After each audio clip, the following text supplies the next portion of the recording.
Today is about taking time to pause and consider how we provide ourselves and our teams with the opportunities to refresh, and consider how we move forward in a way that we can support the well-being of our people, not just during COVID, but in every working day in the years to come. Fantastic session this morning with LOC.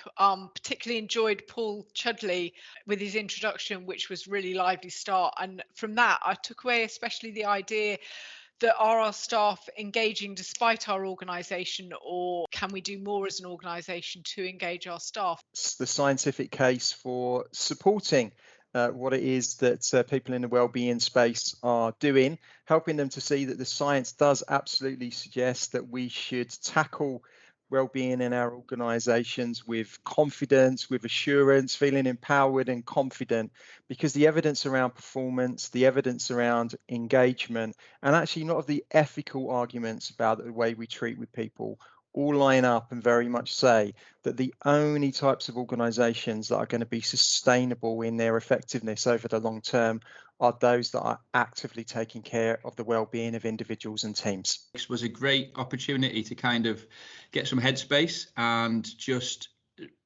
think about life going forward beyond what we've been dealing with for the last 18 months. I thought Charlie Cannon was great with resilient leadership. And what was great there was he gave some really practical tools and tips. Resilience is a dynamic process between the individual and the environment. It's not just about equipping people with skills to be personally resilient. We do obviously have to make sure that we pay attention to the external environment. And is there anything that we can do to be able to reduce the pressure externally to enable people to have better resilience? I'll certainly have a wider set of tools to think about when I'm thinking about resilience for the team as a whole.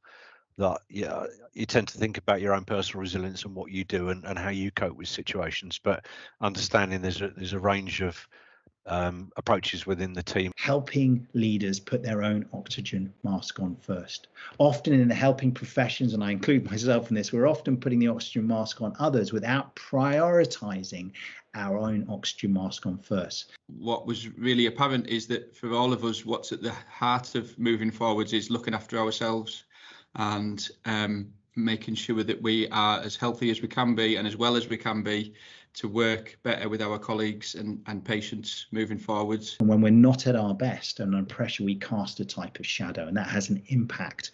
But when we're at our best and we're more resilient, we have better well-being, we cast a different type of shadow, and we role model a different type of leadership. I took part in Locking Lakes this morning and thoroughly enjoyed it. It was inspirational and it allowed me to take a little bit of time and that step back to invigorate again and to remember the importance of looking after yourself and looking after your team and the importance of well-being. Your energy, our energy, is one of the greatest assets that we have in our life.